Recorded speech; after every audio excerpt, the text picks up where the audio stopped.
faithfully delivering value by interpreting the world's best books.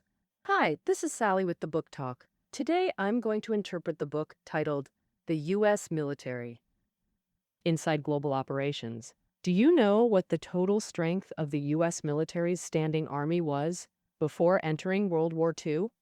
Oh, the answer is 1.5 million. So now it's about 1.4 million, which seems close, but the U.S. military's status and power in the international community can only be described with a Chinese idiom. Times have changed. Before World War II, the U.S. military was seen as a total rookie in the eyes of the great powers. Forget comparing it to the famously tough German army. It wasn't even as good as Turkey or Portugal. In the early stages of the Pacific War, facing the fierce offensive of the Japanese army, the U.S. military quickly lost its only colony in Asia. Several strategic locations in the Pacific, like Guam and Saipan, also fell one after another. Back then, the U.S. military was beaten black and blue by the Japanese. Time flies. In terms of active duty total strength, today's U.S. military is smaller than before World War II. But in terms of hard power and influence, it has long been the world's policeman, in name and reality. U.S. military bases are found on all 7 continents and across the 4 oceans. U.S. warships, under the banner of freedom of navigation, cruise the seas, often violating other countries' airspace to gather intelligence or show off military might. There's a joke. The world's #1 army is, undoubtedly, the U.S. military. Who's number 2? The U.S. militia organization, the National Guard. This reflects the general public's perception of U.S. military strength. What experts care about is how such a globally deployed army, undertaking various missions, is supported by its organizational structure to handle its massive scale. How does it determine strategic objectives and execute them? And what characteristics does it exhibit in its specific operations? To understand these questions, Robert D. Kaplan, author of Inside the Global Operations of the U.S. Military and a distinguished professor at the U.S. Naval Academy, spent several years visiting U.S. troops stationed around the world, delving deep into their operational mechanisms. It's worth mentioning that Kaplan served as the chief of staff to former U.S. Defense Secretary Robert Gates and was a member of the Defense Policy Board. Thanks to his special status, he gained access to core secrets that ordinary people couldn't reach. This allowed him to gather a wealth of first-hand information, making the credibility and detail unmatched by similar books. Now, I'll discuss this book around 5 major characteristics of the U.S. military since World War II. First, the global deployment focus is in the Asia-Pacific region. Second, breaking service boundaries to promote multinational joint operations. The third major characteristic, focusing on counterterrorism operations and playing multiple roles. The fourth major characteristic, weapons development, emphasizes cost control and achieving political effects. The fifth major characteristic, the sergeant major is the backbone of the U.S. military. All right, now let's discuss the first major characteristic of the U.S. military. The global deployment focus is in the Asia-Pacific region. Now, as the world's policeman, the U.S. military deploys forces globally. Currently, the U.S. military divides the world into 6 combatant commands. The Northern Command is responsible for security in the U.S., Canada, and Mexico. The Southern Command handles security in Central and South America. These 2 commands essentially provide a protective umbrella for the U.S. homeland and its backyard. The other 4 commands are outside the Americas. The Central Command oversees the Middle East and Central Asia. America's 3 most recent major overseas wars, the Gulf War, Afghanistan War, and Iraq War, were all commanded by Central Command. As their names suggest, the European Command and African Command handle U.S. military operations in Europe and Africa, respectively. Now consider the Indo-Pacific Command, covering the entire Pacific and most of the Indian Ocean. It's the largest command with the broadest area of responsibility. Historically, the U.S. military valued the European command most highly. The reason is simple. Established in 1952 to unite Western Europe against the Soviet Union, it remained the Cold War frontline until the USSR's collapse. However, in recent years, the European command status has declined. The clearest example, in 2011, it was downgraded to a lieutenant general level command. When one falls, another rises. Who was elevated? The Indo-Pacific Command, upgraded to a full general level command, reflecting the U.S. military's resolve to shift strategic focus from Europe to Asia-Pacific. This is because the U.S. military believes future challenges to its global dominance will emerge from the Asia-Pacific region. Now, I'll focus on how the U.S. military uses the Indo-Pacific Command to address this challenge. The Indo-Pacific Command's predecessor, the Pacific Command, established in 1947, was crucial for controlling the Pacific and projecting power into Asia-Pacific. But the Pacific spans 181 million square kilometers. How can it be controlled? The U.S. military's method firmly controls strategically valuable islands across the Pacific. The Indo-Pacific Command headquarters is located in Hawaii, a crucial intercontinental hub where ships and planes traveling between the Americas and Asia typically stop for transit and resupply, making its strategic position vital. During World War II, when Japan declared war on the U.S., their first strike was the surprise attack on Pearl Harbor in northern Hawaii. Japan's goal was to destroy the U.S. forward base, preventing it from deploying forces to Southeast Asia. Fortunately, U.S. control over Hawaii remained extremely solid. In less than a year, it regrouped its strength and achieved a major reversal. Of course, there's still considerable distance from Hawaii to the Asia-Pacific region. After World War II, the U.S. military leveraged its victor status to establish bases in South Korea and Japan, while inheriting Britain's colonial legacy in Southeast Asia, extending its reach to the Western Pacific and forming an iron triangle. The most crucial vertex of this iron triangle is Guam, located in the Western Pacific, 5,300 kilometers from Hawaii, but just over 3,000 kilometers from East Asia. Calculations show U.S. warplanes take 13 hours from the West Coast to the Korean Peninsula, 7 hours from Hawaii. But from Guam? Only 4 hours, demonstrating its exceptional geographic advantage. In fact, during the Vietnam War, U.S. Air Force bombing campaigns against North Vietnam were launched from Guam. For example, the 1972 Christmas bombing. 154 B-52 strategic bombers assembled at Guam conducted devastating carpet bombing on North Vietnam. And more importantly, Guam's Anderson Air Force Base is the U.S. Air Force's largest strategic supply depot. Its warehouses permanently stock 66 million gallons of jet fuel and 100,000 bombs or missiles. Its runways are so long and wide they could even accommodate space shuttles if needed. Enough reserves and infrastructure for a medium-scale war. And Guam is just one vertex of the Iron Triangle. Drawing a line northwest from Guam connects U.S. bases in Japan and South Korea. Southwest leads to the Strait of Malacca, completing the triangle. The other vertex in Japan and Korea combines U.S. forces in South Korea with Okinawa bases, deemed capable of handling emergencies in northern Asia and the Pacific. Meanwhile, the Malacca vertex controls the vital choke point between the Pacific and Indian Oceans, giving the U.S. military near total dominance over both oceans. Additionally, the Philippines between Japan and Malacca was formerly a U.S. colony and maintains deep ties with America. And to this day, the U.S. military maintains bases and troops in the Philippines and conducts deep cooperation with its military. This serves as another foothold for the U.S. military in the Asia-Pacific region. South of this Iron Triangle, the U.S. has another partner, Australia. During the Pacific War, Australia became a training ground and logistical base for U.S. forces, and post-war cooperation continues. In 2012, the U.S. and Australia reached a military agreement, with the first U.S. troops stationed there. Now, it's conceivable that in any Asia-Pacific conflict, A first chain from Japan or Korea to Philippines to Malacca would directly confront potential adversaries, while Guam would serve as the command and coordination center, providing strategic support.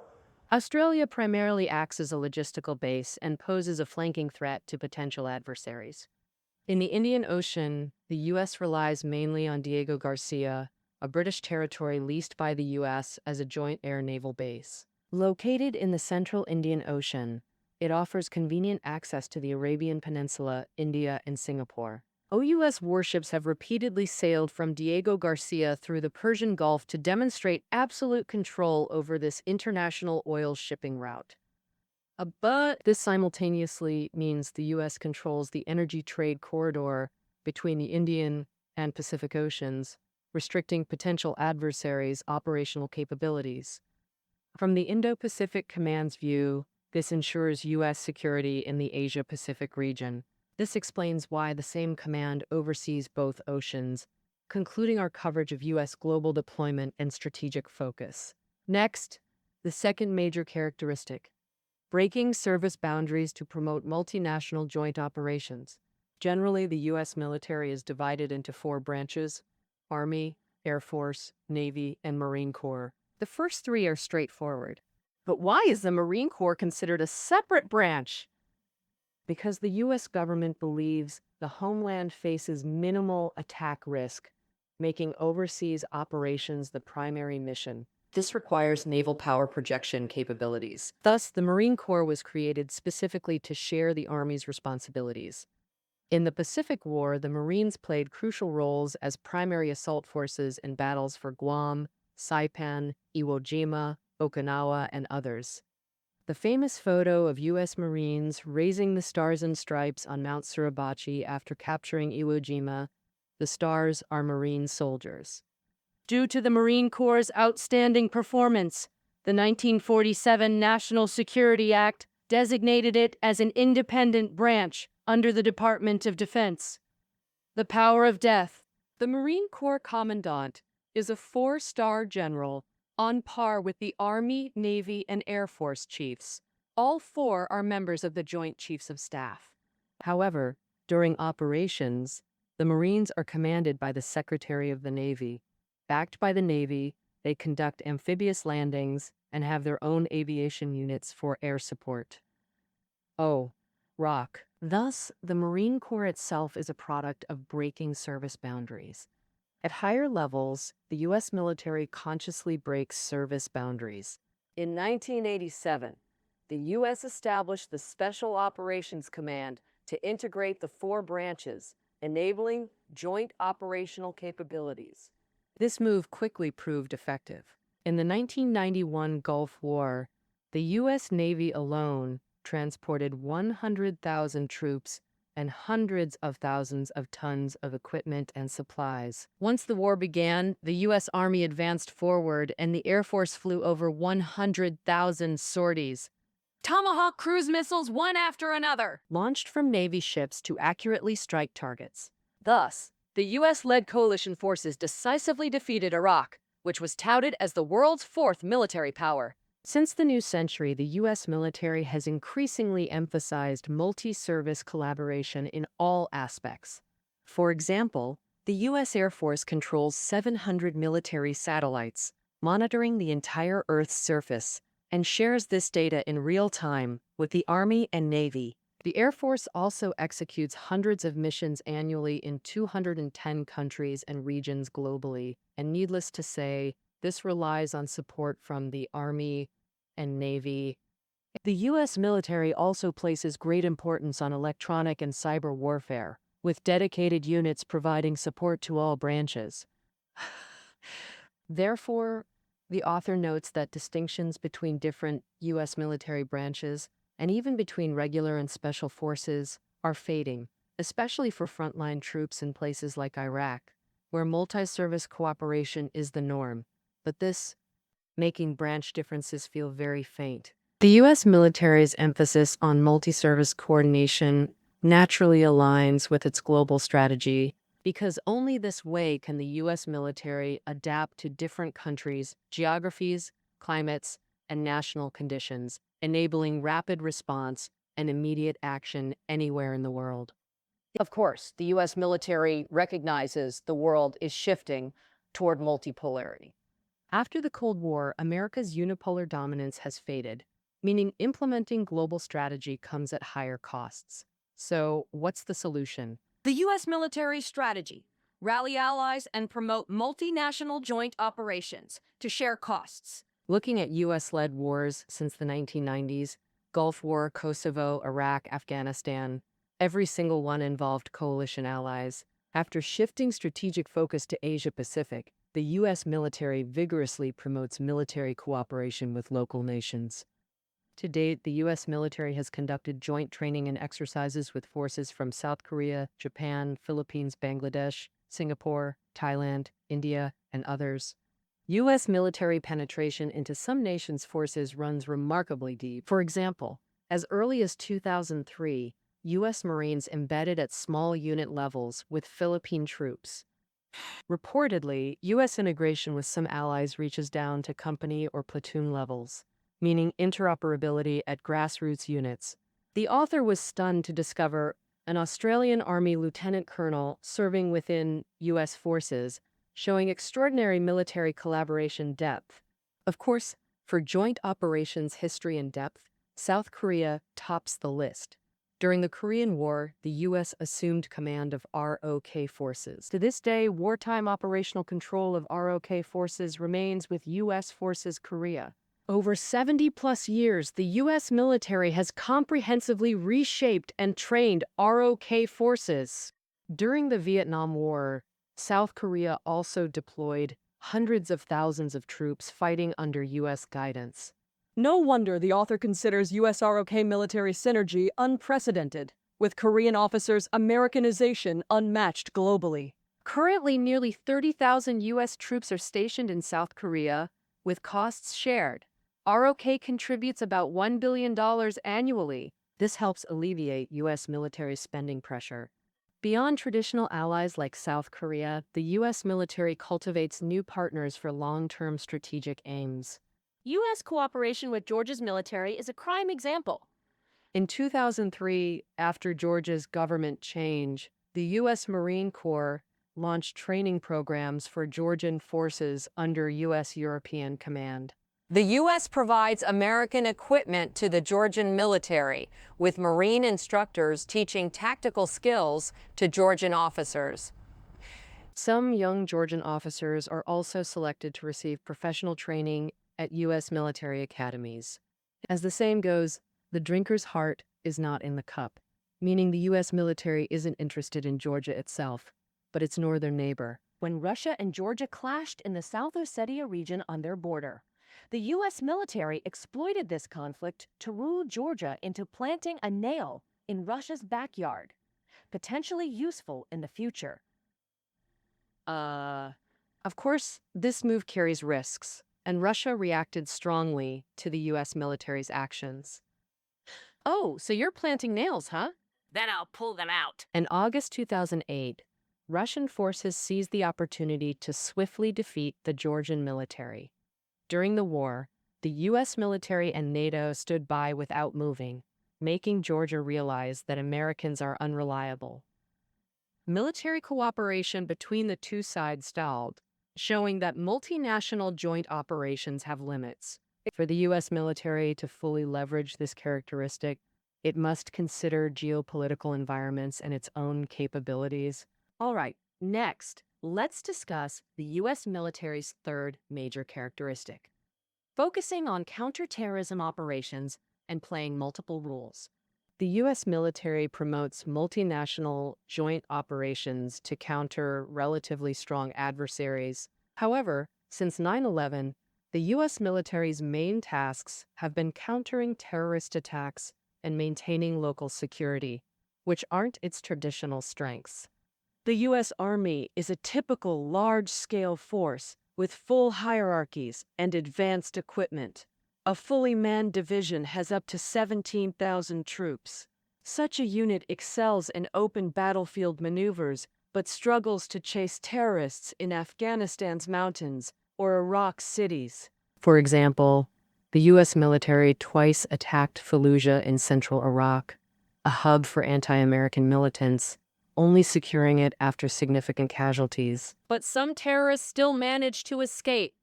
The reason was Fallujah's dense buildings and the terrorists' extensive underground tunnels, making it easy to hide and flee. This gave the U.S. military a feeling like using a cannon to kill a mosquito. Ineffective. After this battle, the U.S. military began reforms, specifically breaking divisions into brigades, considering the nature of counterterrorism operations. In counterterrorism operations, regular forces usually face small armed groups, ranging from a dozen to just 2 or 3 people, requiring quick response and flexibility. Compared to division-level units, brigade-level forces are smaller with fewer hierarchies, enabling faster command transmission. During missions, the U.S. military further delegates command authority down to battalions, companies, platoons, and even squad levels to better respond to situations. This military reform created a force capable of adapting to counterterrorism warfare for the U.S. military. The most representative of these is the Stryker Brigade. The Stryker is an armored vehicle developed by the U.S. military in the early 2000s. Its armor and firepower can't match tanks, but suffice against terrorists. It's lightweight, highly mobile, and adaptable to terrains like mountains, jungles, and cities. Its onboard computer system enables real-time battlefield communication, enhancing frontline units' independent operational capability. Additionally, the Stryker safety equipment effectively reduces damage from IEDs and suicide bombings, a godsend for counterterrorism forces. So, Leveraging these advantages, the U.S. military formed brigade-level combat units centered around the Stryker. In September 2004, the 1st Brigade of the 25th Infantry Division was transformed into a Stryker Brigade and deployed to Mosul, Iraq's second-largest city. Before deployment, Mosul was a terrorist hotspot with multiple daily incidents. 1 year post-deployment, monthly mortar attacks plummeted from 300 to just 10, proving the Stryker Brigade's effectiveness and prompting more such units. Today, Stryker Brigades are the backbone of U.S. counterterrorism operations. But however effective Stryker Brigades are, they suppress rather than eliminate terrorism's root causes. What are those roots? For example, since the late 1970s, Afghanistan's foreign invasions and warlord conflicts collapsed grassroots governance and social order. Similarly, post-Saddam Iraq descended into anarchy, fertile ground for terrorist groups. The U.S. military believes only rebuilding grassroots governance and restoring social order can solve this fundamentally. The immediate priority was establishing a police force. while in Mosul, the Stryker Brigade recruited and trained police, expanding the force from under 300 to 9,000 officers. Most police were locals with intimate hometown knowledge and connections, far more effective against terrorists than U.S. troops. Next came military reconstruction. Starting in 2003, the U.S. military formed the Iraqi Security Response Force for counterterrorism missions.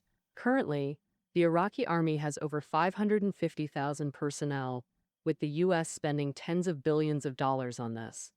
The U.S. military also collaborates with local elites, encouraging them to become mayors or town chiefs while promising security guarantees. For this purpose, the U.S. military took responsibility for guiding locals in democratic elections. When clearing terrorists, troops no longer raid civilian homes directly but first communicate with respected local figures to gain understanding and cooperation. One U.S. officer told the author he spends 99% of his time engaging local elites to build relationships. To further win over locals, the military builds schools, runs medical programs, funds road or bridge projects, and constructs mosques. All these efforts aim to restore social order and improve livelihoods, eliminating terrorists' breeding ground. During this process, U.S. soldiers' roles subtly transformed. In combat, they're unquestionably soldiers. But when guiding local elections, they become promoters of American-style democracy. When dealing with local elites, they turn into politicians. When providing medical care, they act as volunteers. In short, the U.S. military now handles not just combat but multi-role missions, maintaining security, building governance, and delivering international aid. The U.S. military benefited from this shift. They discovered that appearing not as invaders or occupiers earns foreign goodwill and even public welcome. For example, the 2004 Indian Ocean tsunami killed over 200,000 Indonesians. Yet the USS Lincoln aircraft carrier training near Singapore immediately sailed to Indonesia for humanitarian relief. Troops rescued survivors, sheltered victims, and airlifted wounded or supplies via helicopters. These actions significantly improved America's image locally. The lesson? Downplay military presence whenever possible. Present a people-friendly image, ideally making observers forget the military's true objectives. Thus, in recent years, the military adopted another role. As the client, it outsources military tasks to private contractors while distancing itself. For instance, in Iraq and Afghanistan, vast security operations were outsourced to U.S. private military firms. The benefit for Blackwater is that even if casualties occur, they're not attributed to the U.S. military, avoiding domestic media pressure. The U.S. military adopts this model when conducting military cooperation with other nations, too. And Thailand's Utapao Air Base is ostensibly leased to an American Gulf company, but the actual user is the U.S. military, which trains Thai forces and plans exercises there. To outsiders, this appears as just an American company doing business with the Thai government. These changes are profoundly transforming the U.S. military's organizational structure and behavioral patterns. The approach to weapons development is correspondingly evolving. Next, I'll discuss the U.S. military's fourth characteristic. Weapons development increasingly emphasizes cost control and political effectiveness. The U.S. military's first impression is often extreme wealth, which has real basis. For example, the USS Ford aircraft carrier, commissioned in 2017, cost $13 billion, with annual maintenance over $100 million, making it history's most expensive carrier. The fifth-gen stealth fighter F-22 costs about $200 million, burning $400,000 worth of fuel per flight hour. Regulations require pilots to log 150 basic training hours annually, meaning just for fuel, training one qualified pilot costs the U.S. military $60 million. But even the wealthy U.S. feels pressure, and its allies struggle more. During Yemen's 2015 civil war, rebels fired Scud missiles at neighboring Saudi Arabia. Using Patriot missiles bought from America, Saudi Arabia avoided disaster. The problem: one Patriot costs 4 times a Scud, and 5 Patriots average to intercept one Scud. Even oil-rich Saudi royalty found this too costly, so today's U.S. military prioritizes cost control. First, maximize use of existing equipment, best exemplified by the B-52 bomber. Developed by Boeing and deployed in 1955, the B-52 carries 20 missiles with an 8,000-kilometer combat radius, the U.S. military's most relied-upon long-range strategic bomber. From Vietnam in 1955 to Gulf War 1991 and Iraq 2003, the B-52 saw action in all. Per Defense Department plans, this bomber will serve until 2050, saving massive R&D costs. Another evergreen in the U.S. military arsenal is the A-10 attack aircraft, deployed in 1975, positively ancient in the fast-evolving Air Force. In fact, after the Gulf War, the Air Force wanted to scrap all A-10. That's when the U.S. Army spoke up. If you don't want them, give them to us! What did the Army see in them? Turns out the A-10 excels at low-altitude slow flight, packs a 7-barrel Gatling gun for ground support, and operates quietly for surprise attacks. The A-10 has another feature. If the fuel tanks hit, internal foam layers instantly expand to seal bullet holes, preventing mid-air explosions. During the Gulf War, 3 severely damaged A-10 still made it back to base, greatly boosting pilot survival rates. But what really won the military over was cost. Compared to luxury jets like F-18s and F-22, The A-10 is affordable, reliable, and easy to maintain. Today, the U.S. still maintains over 200 A-10. Cost control thinking also shapes weapons development, hence the rise of drones. As early as the 1990s, the U.S. developed drones, naming the first Predator. In March 2002, the military formed a Predator squadron. Cost, just $4.02, a quarter of an F-22's price. Plus, no pilots means no casualties if shot down. Drones' value goes beyond money.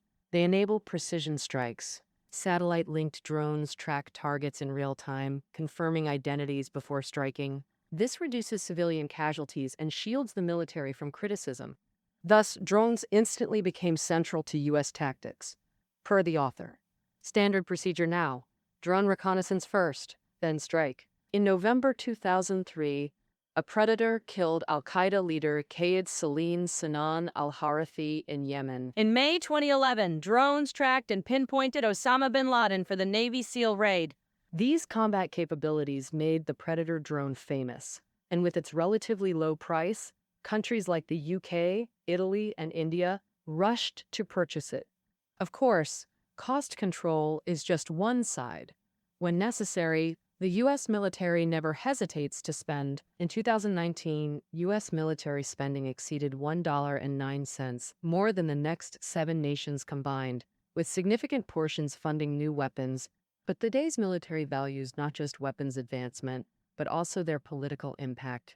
How to understand this?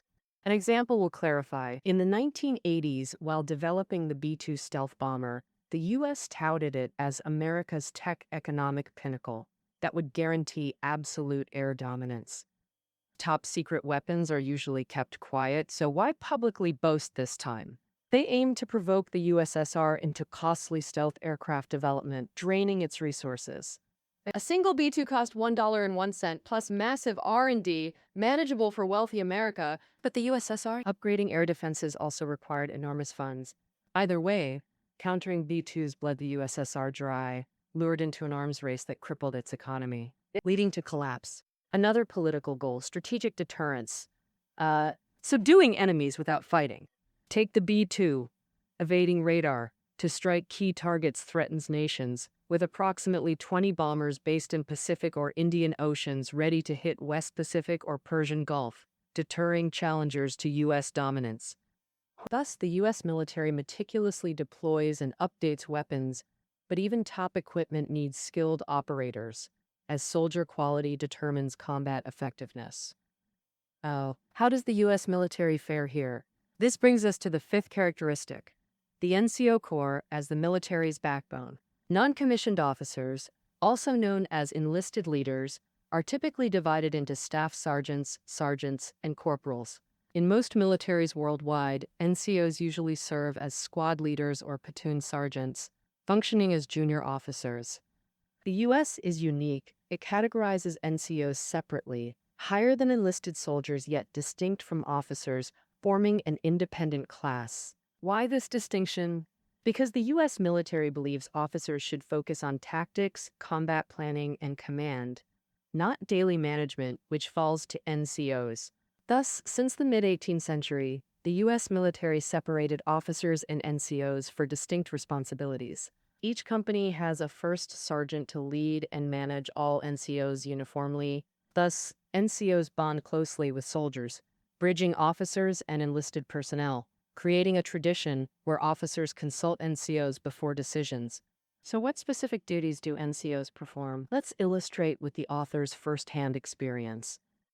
In 2003, the author boarded the nuclear submarine USS Houston, accompanying crew on a 6,400 kilometers submerged voyage from Hawaii to Guam lasting 2 weeks. Ocean voyages are inherently dull, especially when submarines remain submerged.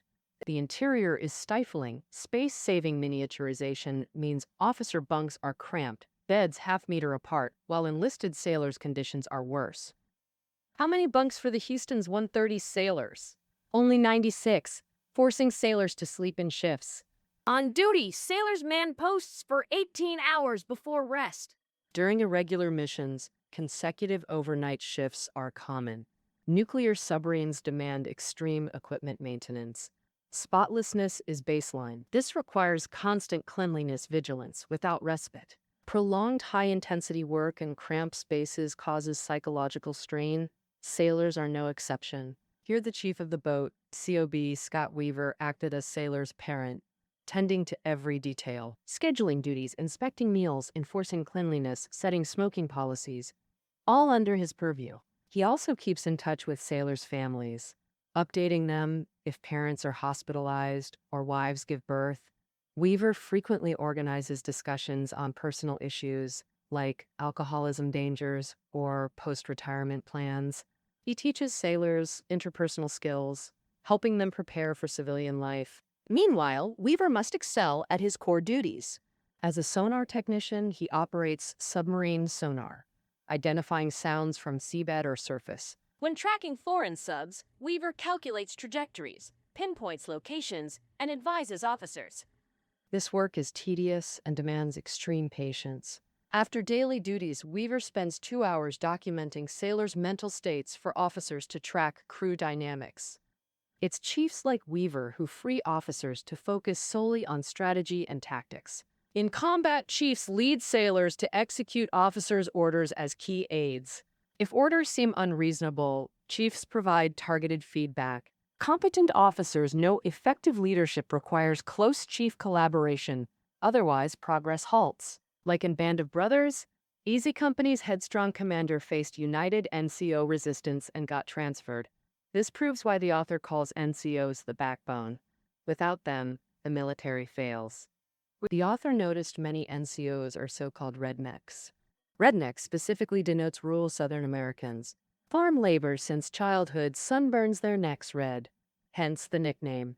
The rural South's isolation means rednecks typically have less formal education. They value military strength, seeing armed force as democracy's shield, hence enlisting more eagerly than urbanites. Many treat military service as a lifestyle. Chief Weaver, born in rural Florida, is a classic redneck. His grandfather served as a sailor on a cruiser. His father served in the Army. He joined the Navy in his early 20s, spent 25 years on submarines, firmly believing he was defending American values. But globalization has inevitably opened up America's South, diminishing rednecks' social standing. Many Americans view them as vulgar, violent, and racially discriminatory, leading to declining numbers. How might this trend impact the U.S. military? Only time will tell. But the author's greater concern is whether the military can continuously reform to address seismic global shifts. For instance, America no longer dominates alone. U.S. military actions face growing constraints, like restricted navigation in the West Pacific. Under these circumstances, maintaining global policing will cost more. So will the U.S. military reposition itself, or develop new characteristics for this new era? This remains to be seen, and that concludes Inside Global Operations of the U.S. Military. Reading notes are below the audio. See you next time.